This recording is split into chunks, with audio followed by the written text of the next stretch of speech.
विविध भारती पुणे ठळक बातम्या.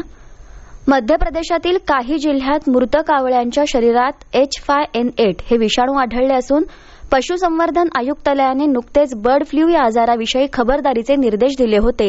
या पार्श्वभूमीवर मध्य प्रदेशचे मुख्यमंत्री शिवराज सिंग चौहान यांनी तातडीची बैठक बोलावली असून केंद्र सरकारने दिलेल्या मार्गदर्शक सूचनांची अंमलबजावणी करण्याबाबत या बैठकीत चर्चा होणार आहे. कोरोनाचा कहर सर्वाधिक असल्यानं तापदायक ठरलेला 2020 सालातला सप्टेंबर महिना तापमान वाढीच्या संदर्भातही तापदायकच ठरला.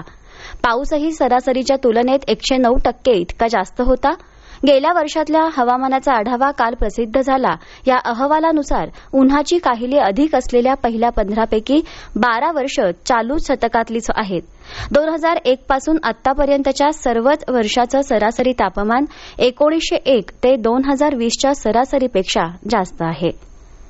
ताकारी म्हैसाळ सिंचन योजनेचं पाणी दुष्काळी भागातील उर्वरित 65 गावांना देण्याचं नियोजन केलं आहे, अशी माहिती जलसंपदा मंत्री जयंत पाटील यांनी काल दिली. यामुळे सांगली जिल्ह्यावरील महाजनांचं संकट टळेल असं सांगून पाटील म्हणाले की पुढील काळात हे पुराचं पाणी दुष्काळी भागाला कायमस्वरूपी देण्याचा प्रस्ताव विचाराधीन आहे.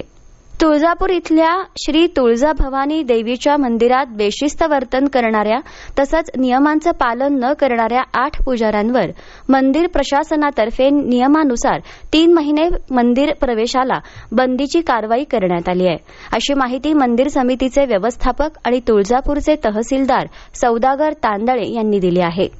नांदेड जिल्ह्यातील ज्येष्ठ नेते मधुकरराव पाटील खतगावकर यांचं आज पहाटे हैदराबाद इथे निधन झालं. ते 85 वर्षांचे होते. मधुकरराव पाटील यांनी सहकार, शिक्षण, सामाजिक, सांस्कृतिक क्षेत्रात भरीव योगदान दिलं आहे. आज सायंकाळी 4 वाजता बिलोली तालुक्यातील खतगाव इथं त्यांच्यावर अंत्यसंस्कार होतील.